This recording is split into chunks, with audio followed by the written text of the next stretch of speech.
Queridos, a graça e a paz do Senhor Jesus. Bom dia! Que bênção maravilhosa podermos estar juntos nesse que é o 4º dia de exposição do livro de Atos dos Apóstolos. Hoje estaria expondo os capítulos 11, 12 e 13. No capítulo 11, dos versos 1 a 3, a notícia de que os gentios haviam recebido a palavra de Deus se espalhou rapidamente por toda a parte. Os apóstolos e os irmãos que estavam na Judéia ficaram sabendo do caso. É compreensível que, assim como os apóstolos tiveram que ratificar a evangelização dos samaritanos, agora também estavam preocupados com a conversão e o batismo dos primeiros gentios. Pedro subiu a Jerusalém. Chegando lá, os que eram da circuncisão o repreenderam por ter entrado em casa de homens incircuncisos e ter comido com eles. Nos versos 4 ao 18, Pedro então passou a fazer-lhes uma exposição por ordem. Pedro ordenar os acontecimentos é importante porque nos ajuda a viver sua experiência juntamente com ele e a aprender assim como Deus lhe mostrou que não deveria considerar ninguém impuro ou imundo. Como explicou a igreja em Jerusalém, ele precisou de 4 bordoadas de revelação divina antes que seu preconceito racial e religioso fosse vencido. A primeira bordoada que ele recebeu foi a visão divina, no lençol que continha quadrúpedes, répteis e aves. Toda a visão, incluindo a ordem e a repreensão, repetiu-se 3 vezes, de modo que a voz celestial se dirigiu a ele nada mais do que 6 vezes, basicamente com a mesma mensagem. A segunda bordoada foi a ordem divina de acompanhar os 3 homens que vieram de Cesareia para buscá-lo, apesar de serem gentios incircuncisos. Os 6 irmãos que agora estavam com Pedro em Jerusalém tinham-no acompanhado de Jope até Cesareia, sendo, portanto, testemunhas daquilo que acontecera. A terceira bordoada foi a preparação divina, ou seja, quando Pedro e sua comitiva entraram na casa de Cornélio, ele lhes contou como Deus havia lhe preparado para a visita deles. Que lhe apareceu um anjo, dizendo-lhe que procurasse Simão Pedro em Jope, porque ele lhe traria a mensagem da salvação. E a 4ª e última revelação a Pedro foi a ação divina, pois quando Pedro começou a falar, ou pelo menos enquanto Pedro ainda falava, caiu o Espírito Santo sobre eles, exatamente como acrescentou Pedro, sobre nós no princípio. Pedro fora confrontado com um fato divino consumado. Certamente, conceder o batismo cristão a um gentio incircunciso era um passo ousado e inovador, mas recusá-lo seria obstruir o caminho de Deus. Assim como Pedro foi convencido pela evidência, os irmãos judeus que o confrontaram apaziguaram-se. Literalmente no texto, permaneceram calados e glorificaram a Deus, pois concluíram que também aos gentios foi por Deus concedido o arrependimento para a vida. Dos versos 19 ao 26 do capítulo 11, por causa da tribulação que sobreveio a Estevão, os dispersos se espalharam até a Fenícia, Chipre e Antioquia. Ele apresenta essa dispersão dos crentes como uma diáspora cristã.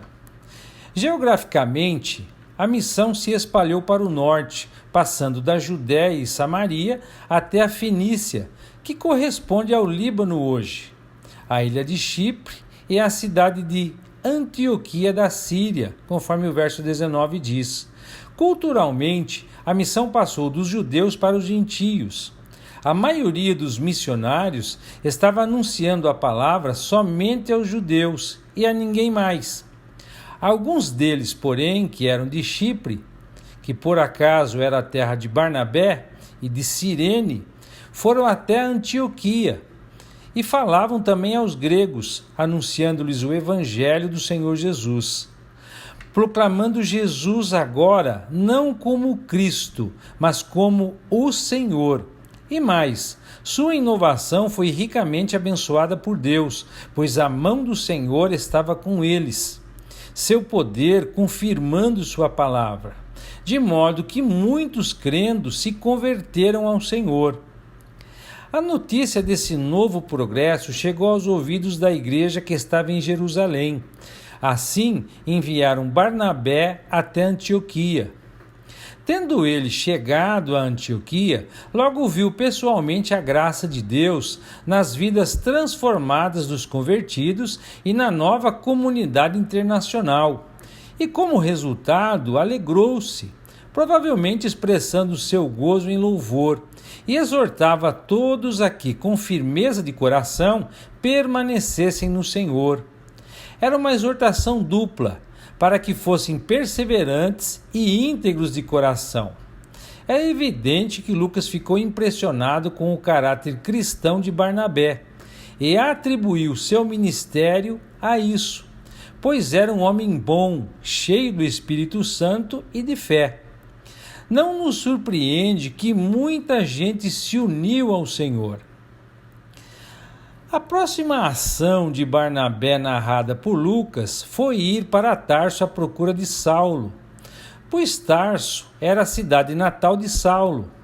E não podemos deixar de admirar a humildade de Barnabé em querer compartilhar o ministério com Saulo, e também o seu senso estratégico. Ele deve ter ouvido falar do chamado de Saulo para ser apóstolo dos gentios, e é bem possível que as conversões gentias em Antioquia tenham-no feito pensar em Saulo. Em todo caso, tendo-o encontrado, levou-o para Antioquia. E por todo um ano se reuniram naquela igreja, cuja maioria eram novos convertidos sem instrução, e ensinaram uma numerosa multidão. Nos versos 27 a 30 do capítulo 11, foi naqueles dias, continua a narrativa de Lucas, que desceram alguns profetas de Jerusalém para Antioquia. Um deles, Ágabo, dava a entender pelo Espírito que estava para vir grande fome por todo o mundo, ou terra habitada. Lucas acrescenta em forma de parênteses que essa fome predita sobreveio nos dias de Cláudio. Cláudio reinou de 41 a 54 depois de Cristo.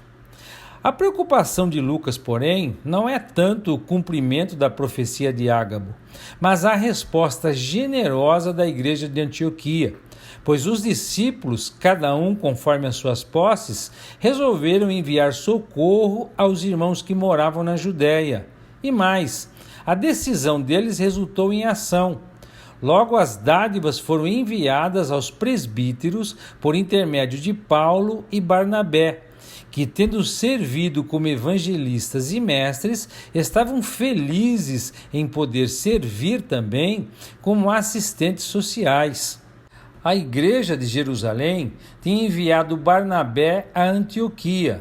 Agora, a igreja de Antioquia enviava Barnabé com Paulo de volta a Jerusalém.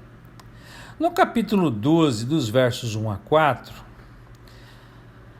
por aquele tempo, diz Lucas, é algo meio vago, né? Não tem um momento específico. O rei Herodes mandou prender alguns da igreja para os maltratar. Sabe-se que ele estava preocupado em preservar a paz romana na Palestina e, portanto, não via com bons olhos as minorias que ameaçavam rompê-la. É totalmente coerente com a sua política o fato dele tentar se aproximar dos judeus, que naturalmente o desprezavam devido à sua educação romana e de seus ancestrais serem edomitas, observando a lei e agora perseguindo a igreja. Assim, ele fez passar ao fio da espada Tiago, irmão de João, decapitando-o. Herodes, vendo ser isto agradável aos judeus, prosseguiu prendendo também a Pedro. E eram os dias dos pães asmos, que se seguiam imediatamente à Páscoa. A lei judaica não permitia julgamento nem execuções nesse período. Tendo-o feito prender, portanto, Herodes lançou Pedro no cárcere. Herodes planejava apresentá-lo ao povo para o que chamaríamos hoje de julgamento espetáculo, depois da Páscoa, incluindo os dias da festa dos pães asmos. O julgamento de Pedro seria, obviamente, seguido por sua execução. A situação mostrava-se desoladora, sem esperança. Parecia que Pedro não tinha como escapar. Nos versos 5 a 19 do capítulo 12, dessa forma, enquanto Pedro ainda estava guardado no cárcere, havia oração incessante a Deus por parte da igreja a favor dele. Quando Herodes estava para apresentá-lo, naquela mesma noite, Pedro dormia entre 2 soldados, acorrentado com 2 cadeias, e sentinelas à porta guardavam seu cárcere. Lucas faz questão de destacar a segurança máxima com que Pedro estava sendo guardado para evitar uma fuga ou um resgate. Normalmente considerava-se suficiente acorrentar o preso a um soldado, mas por precaução especial, Pedro tinha um soldado de cada lado e seus 2 punhos estavam algemados, enquanto que, do lado de fora da cela, outros 2 soldados da escolta estavam de vigia. Apesar da aparente impossibilidade de uma libertação e de todas as indicações de que no dia seguinte ele sofreria o mesmo destino de Tiago, Pedro não mostrou nenhum sinal de preocupação, muito menos de aflição. Pelo contrário, ele dormia. Então, de repente, sobreveio um anjo do Senhor nesta história. Lucas enfatiza a intervenção divina através de um agente celestial, assim como que, para tornar esse fato inequívoco, uma luz iluminou toda a prisão, e a libertação foi concretizada numa sucessão de ações rápidas, enquanto Pedro, meio desacordado, não sabia se estava ou não sonhando. Mas quando já estava fora da prisão, na rua, e o anjo se apartou dele, Pedro então despertou. Considerando ele a sua situação, pois já estava bem acordado, resolveu ir à casa de Maria, mãe de João, denominado Marcos. O fato de que lhe parecia natural ir diretamente para lá sugere que aquela casa era um local de reunião muito conhecido e, quem sabe, até principal dos crentes em Jerusalém. Maria, a quem pertencia a casa, é conhecida apenas como a mãe de João Marcos, um primo de Barnabé. Quando Pedro bateu na porta, o grupo que estava orando deve ter pensado imediatamente que estavam recebendo uma visita de seus perseguidores. E enquanto esperava em suspense, veio uma criada chamada Rod ver quem era. Reconhecendo a voz de Pedro, pois naqueles dias os visitantes costumavam chamar além de bater, ela ficou tão alegre que voltou correndo para anunciar que Pedro estava junto à porta, deixando-o esperar fora. "Estás louca", disseram o grupo. É irônico que o povo que estava orando com fervor e persistência pela libertação de Pedro pudesse considerar louca a pessoa que lhes informava que suas orações haviam sido respondidas. Mas como persistia em afirmar que assim era, pois estava certa de que tinha identificado corretamente a voz de Pedro, eles mudaram de tom e disseram: "É o seu anjo", referindo-se aos chamados anjos da guarda, uma superstição judaica de que cada pessoa teria seu próprio anjo, que poderia assumir a forma dessa pessoa. Entretanto, Pedro continuava batendo. Então eles abriram, viram-no e ficaram atônitos. Eles também devem ter começado um coro barulhento de boas-vindas, pois Pedro fez um sinal com a mão para que se calassem. talvez temendo que o barulho acordasse os vizinhos. Então contou-lhes como o Senhor o tirara da prisão. Ele então deu-lhes uma única instrução: anunciar isto a Tiago, o irmão de Senhor, que, ao que parece, já havia sido reconhecido como o líder da igreja de Jerusalém, e aos irmãos, o restante da congregação cristã em Jerusalém. E saindo-se, retirou-se para outro lugar. Sendo já o dia em que Pedro deveria ser julgado e executado, houve um alvoroço entre os soldados sobre o que teria acontecido a ele, pois o prisioneiro deles não podia ser encontrado em lugar nenhum. Quando a notícia chegou a Herodes, primeiro ele o procurou e, não o achando, submetendo as sentinelas ao inquérito, ordenou que fossem justiçados, porque, de acordo com a lei romana, o carcereiro que deixasse escapar um preso era submetido à mesma pena de seu prisioneiro. Nos versos 20 a 25 do capítulo 12, apesar da vítima de Herodes ter escapado de suas garras, o próprio Herodes continuava em liberdade. Assim Lucas encerra descrevendo a morte desse tirano. Ele desceu da Judéia para Cesareia, a capital da província, e passou ali algum tempo. Herodes havia tido uma séria divergência com os habitantes de Tiro e de Sidom, no litoral fenício, e estava com muita raiva deles. Assim estes, de comum acordo, se apresentaram a ele. Para isso, precisavam de um intermediário. Então, depois de alcançar o favor de Blasto, assistente pessoal do rei, pediram reconciliação, pois para eles era urgente reconciliarem-se com Herodes, porque a sua terra dependia do país do rei para abastecer-se, especialmente dos cereais da Galiléia. No dia designado, no qual Blasto deveria apresentar o caso deles, Herodes, vestido de traje real, assentado no trono, dirigiu-lhes a palavra, ou fez-lhes um discurso. E a multidão gritava: é a voz de um Deus e não de homem. E no mesmo instante, por ele não haver dado glória a Deus, e portanto ter usurpado a honra de vida a ele, um anjo do Senhor o feriu, e comido por vermes morreu.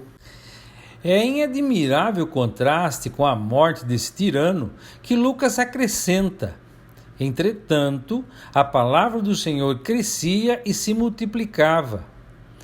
Barnabé e Saulo, que tinham viajado de Antioquia para Jerusalém com a sua oferta, agora voltavam de Jerusalém para Antioquia depois de entregá-la. E mais, levaram consigo a João, apelidado Marcos, que os acompanharia quando partiram para a primeira expedição missionária. No capítulo 13, dos versos 1 a 3, a população cosmopolita de Antioquia se refletia nos membros de sua igreja e até mesmo em sua liderança, que consistia em 5 profetas e mestres que moravam na cidade. Lucas não explica a diferença entre esses ministérios, ele só nos dá os seus nomes. O primeiro era Barnabé, que já foi descrito anteriormente como levita natural de Chipre. O segundo era Simeão, um nome hebraico por sobrenome Níger, que provavelmente era um africano negro, e supostamente ninguém senão Simão Cirineu, que carregou a cruz para Jesus e que deve ter se convertido, já que seus filhos, Alexandre e Rufo, eram conhecidos na comunidade cristã. O terceiro líder, Lúcio de Cirene, certamente veio da África do Norte. Em quarto lugar, havia Manaém, filho ou criado de Herodes o Grande. O quinto líder da igreja era Saulo, que, é claro, vinha de Tarso, na Cilícia. Esses 5 homens, portanto, simbolizavam a diversidade étnica e cultural da igreja em Antioquia. Foi quando eles estavam servindo ao Senhor e jejuando que o Espírito Santo lhes disse: Separai-me agora a Barnabé e a Saulo para a obra a que os tenho chamado. Então, jejuando e orando, e assim seguros do chamado de Deus e preparados para prestar-lhe obediência, impondo sobre ele as mãos, os despediram. Dos versos 4 a 12 do capítulo 13, os missionários da igreja de Antioquia, enviados pelo Espírito Santo, desceram a Seleucia, o porto situado perto da desembocadura do rio Orontes, a uns 24 quilômetros dali, e navegaram para Chipre. Não sabemos por que Chipre foi escolhido como primeiro destino, apesar de sabermos que Barnabé era de lá. Chegando a Salamina, uma cidade comercial na costa leste de Chipre, anunciaram a palavra de Deus nas sinagogas judaicas. Mas Lucas não nos conta nada mais que isso, além do fato de terem João Marcos como auxiliar. Deixando Salamina, atravessaram toda a ilha de Pafos. Isso os levou da costa leste à costa oeste, uma viagem de cerca de 145 quilômetros. Em Pafos, encontraram um homem que Lucas imediatamente identifica como judeu, mágico, falso profeta, de nome Bar-Jesus, ou em uma tradução livre, filho da salvação. Sua profissão era servir ao, literalmente, estar com o procônsul Sérgio Paulo. Ou seja, ele era tipo de um mágico da corte.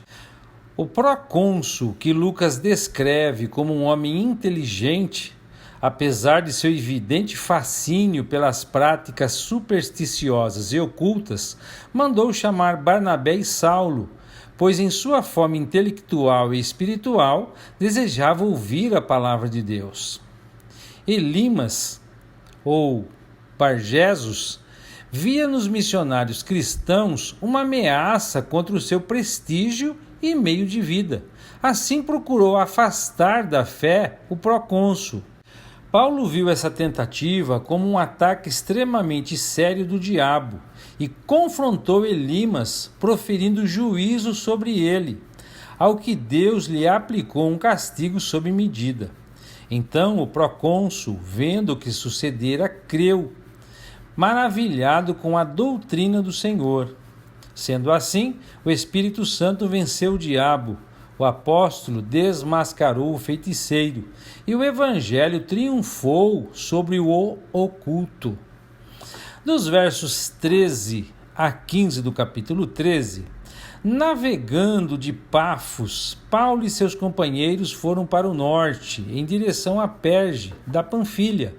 Em Perge, João Marcos, apartando-se deles, voltou para Jerusalém.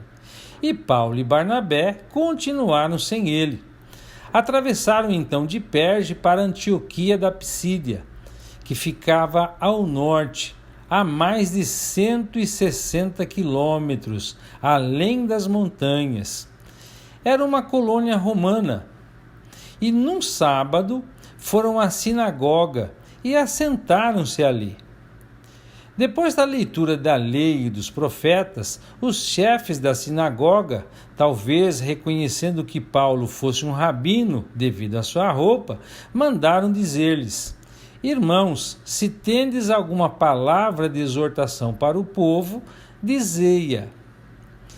Dos versos 16 a 41 do capítulo 13, Paulo, levantando-se e fazendo com a mão sinal de silêncio, disse: Varões israelitas, e vós outros que também temeis a Deus, ouvi.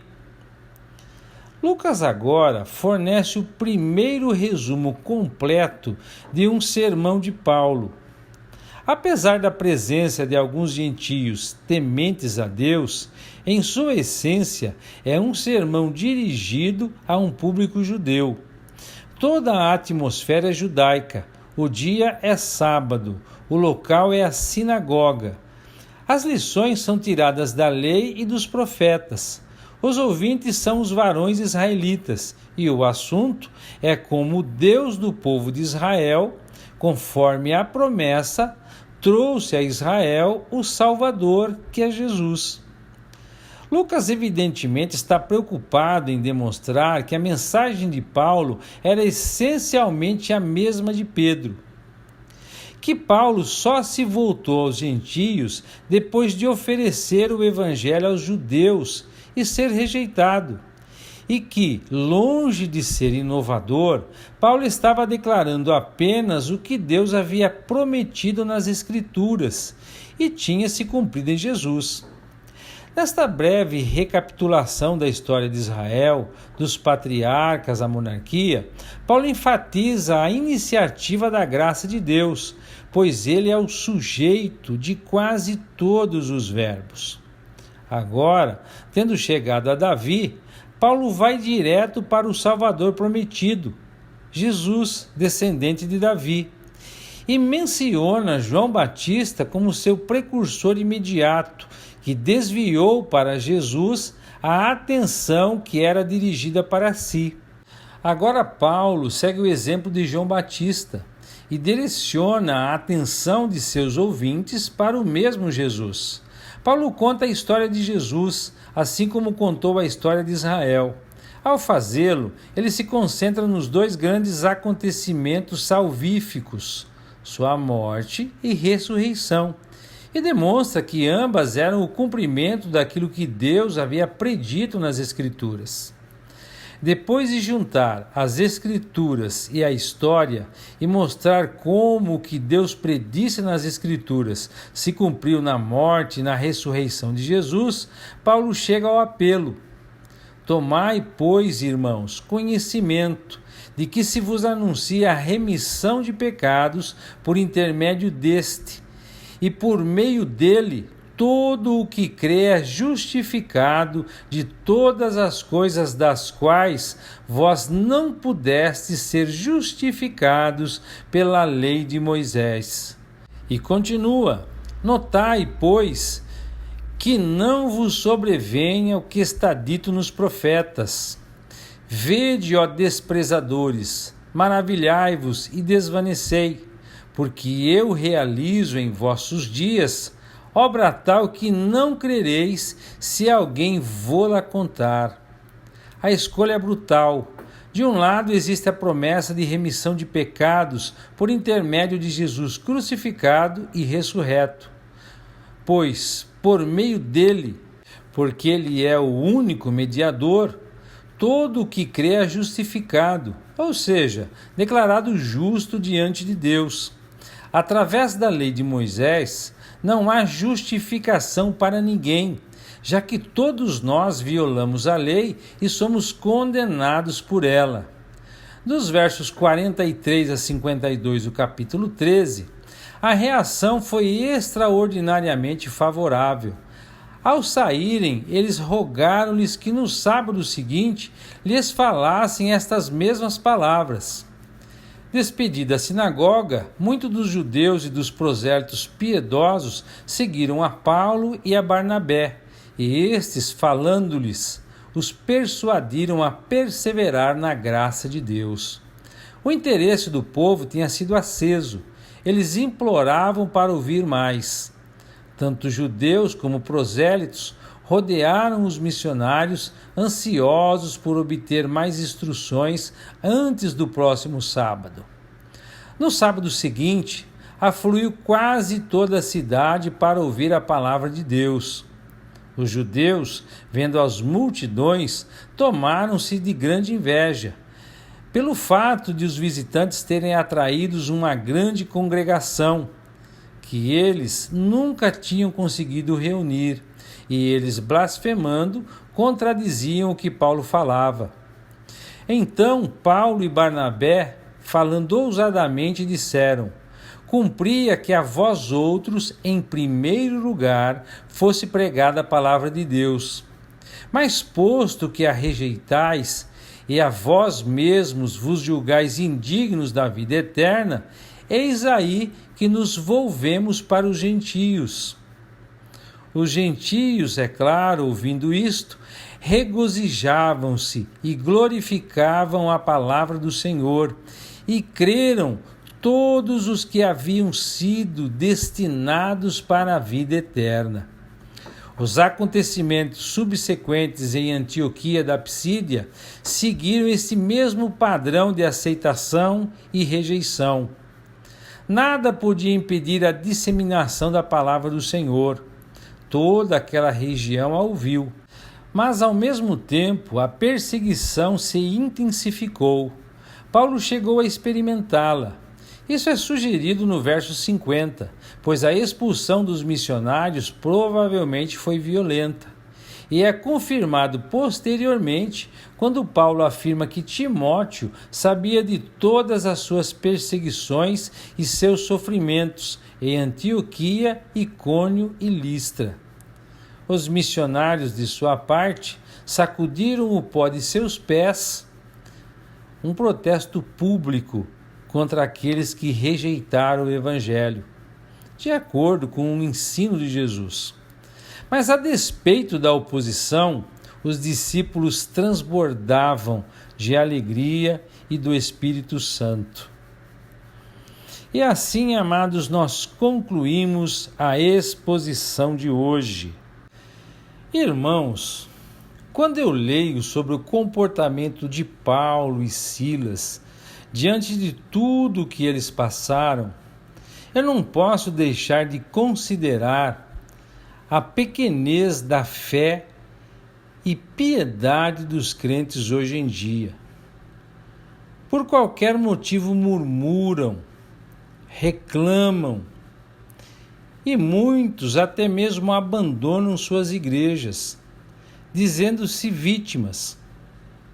Realmente é um quadro lamentável. O que me consola é que o Senhor Jesus já nos havia alertado, perguntando: quando eu voltar, porventura encontrarei fé na terra? Que o Eterno nos ajude. E até amanhã, se Deus quiser.